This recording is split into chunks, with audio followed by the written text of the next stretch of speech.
غار والی تقریر جیسے میں نے عرض کر دی پہلے، اس میں اول ہے خود وہ، اور غار کی حد تک سامی سرکار ہیں، اور سارے سے رب یہ حضور خود فرما رہے اللہ تعالی تروما۔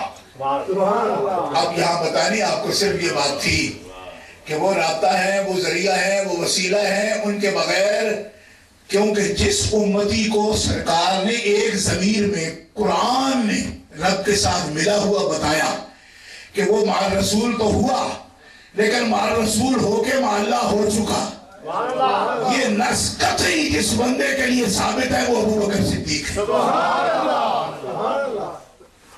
نص قطعی کے ساتھ حضور کے ساتھ جو یقیناً مع اللہ ہو چکا وہ ابو بکر صدیق ہے۔ اس لیے میں نے عرض کیا تھا جسے بھی واصل باللہ ہونا ہے ابو بکر صدیق کی نسبت اسے لینی پڑے، کیونکہ امت میں سے وہی فرد کامل ہیں جن کو حضور صلی اللہ علیہ وسلم کی معیت میں رب کے ساتھ معیت نصیب ہوئی ہے، وہ مع رسول بھی ہیں مع اللہ بھی ہیں، اور یہ بات نہ خطابت ہے نہ تفسیر ہے بلکہ قرآن کے نظم سے ثابت ہے۔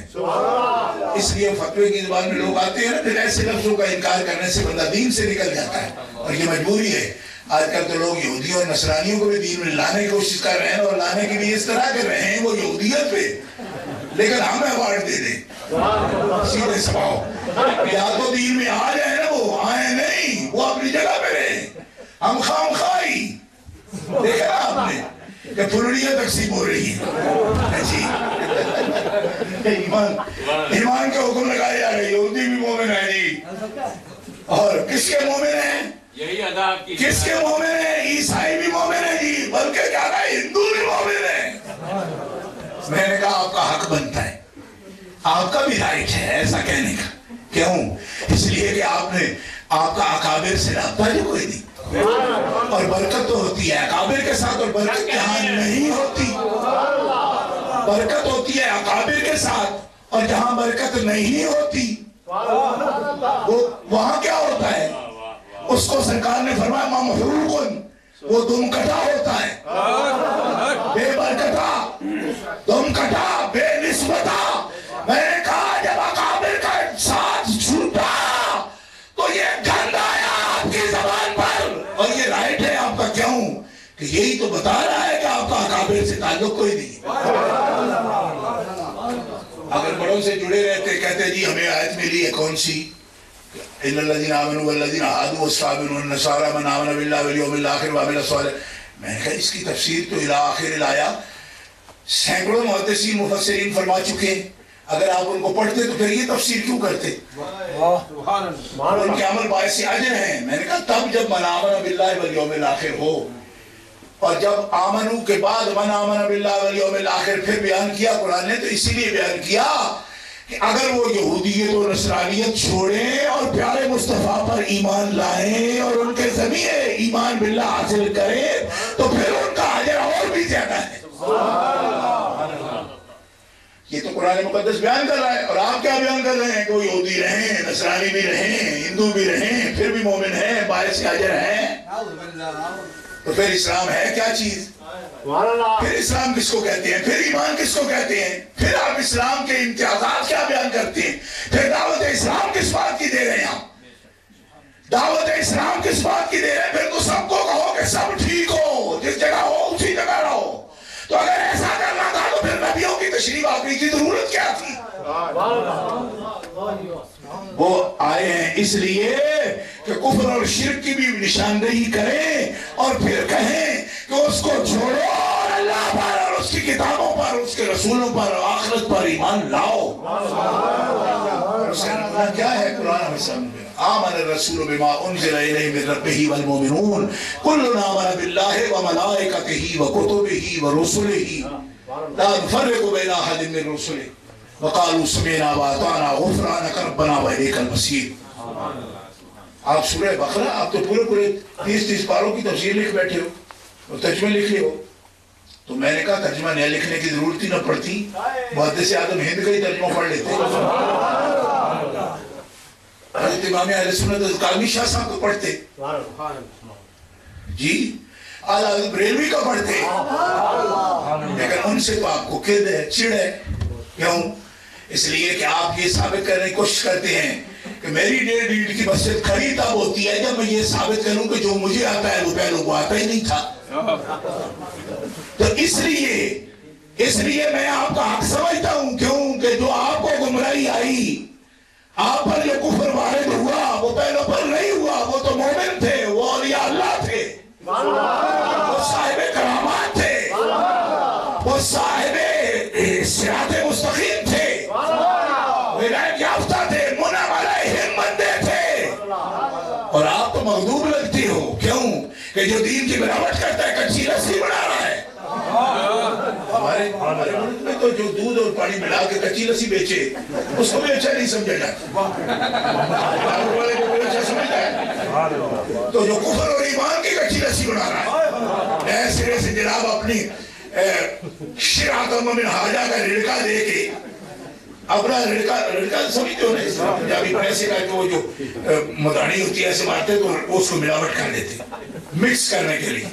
آج کل جیسے شیک کرنے والی چیزیں آ گئی ہیں یہاں تو ہمارے ملکوں میں ہندوستان پاکستان تو ابھی تک وہ آج سے وہ مدانی چلا گیا. تو میں نے کہا یہ آپ کی تنظیم کیا ہے؟ کیا ہے یہ کفر اور اسلام کا مرغوبہ تیار کر رہی ہے, ایک نیا شیک تیار ہوا ہے یہ ایمان کا. میں نے کہا کفر اور اسلام کے اندر یہ تعلق نہیں. آپ حل یستوی الاعمی والبصیر ولا الظلمات ولا النور ولا الظل ولا الحرور. ظلمت اور نور کبھی اکٹھے ہوتی؟ بولو تاریکی اور نور اکٹھے ہوتے ہیں نہیں. اسلام اگر نور ہے تو کفر کو آپ اس کے ساتھ کیسے ملا سکتے ہو؟ کہ کفر اور اسلام کٹھے, ایمان اور شرک کٹھے, ایمان اور کفر کٹھے, یہ کبھی نہیں ہوگا. ایمان ایمان ہے, کفر کفر ہے, اور کفر اسلام ہونا چاہے, ایمان بننا چاہے تو کفر چھوڑنا پڑے گا, ایمان کو قبول کرنا پڑے گا. اور اس کا طریقہ کیا ہے؟ اس کا طریقہ آمن الرسول بما انزل الیہ من ربہ والمؤمنون. جس چیز پر رسول اللہ صلی اللہ علیہ وسلم ایمان لائے ہیں ہمیں ان چیزوں پر ایمان لانا ہے, اور اس کے لیے نمونہ حضور خود ہے, اور حضور بتا رہے ہیں کفر و شرک چھوڑو, ایمان میں داخل ہو. ایک ایک چیز ضروریات دین کی ابھی بات کی تھی نا, لفظ بولا تھا اسرار صاحب نے, وہ ضروریات دین قرآن میں ہی سب بیان ہوئے. ایمان باللہ, ایمان بالرسول, ایمان بالکتب, ایمان بالآخرہ, یہ سب چیزیں ضروریات دین ہیں. تو ضروریات دین میں سے ایک میں بھی اگر شک واقع ہو جائے بندہ کافر ہو جاتا ہے. ضروریات دین کہتے ہی اس میں ایک میں بھی شک. لوگ تو یہ کہہ رہے ہیں کہ ٹوٹلی جو منکر ہے وہ بھی ہمارے ساتھ ہی ہے, لیکن میں آپ کو یہ بتا رہا ہوں ضروریات دین میں سے ایک کا انکار تو دور کی بات ہے, ضروریات دین میں سے ایک میں اگر شک واقع ہو جائے تب بھی بندہ مومن نہیں رہتا. لیکن یہ باتیں ہمیں کیسے معلوم ہوئی؟ اس لیے کہ ہم اپنے بڑوں کے انشاءاللہ ساتھ ہیں. کی جوتیاں اٹھائی ہوئی ہم, اس میں ہی فخر ہے ہمارا, وہی سب کچھ ہے ہمارا. کیوں؟ ہمارا انتصاب وہی ہے, نسبت انہی کے ساتھ ہے. کیوں؟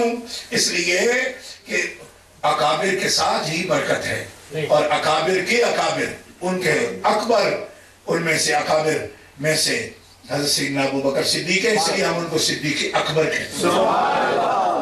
صدیق اکبر. اور یہ بھی نام حدیث صحیح میں آتا ہے, یہ بھی نام ان کے لیے آسمان سے آیا. جبریل امین علیہ السلام آئے اور آپ نے نبی کریم علیہ السلام سے کہا کہ اللہ جل شانہ کے ہاں سے مجھے حکم ہوا ہے کہ آپ کے ابو بکر کا نام آج سے صدیق ہے. صدیق ہے.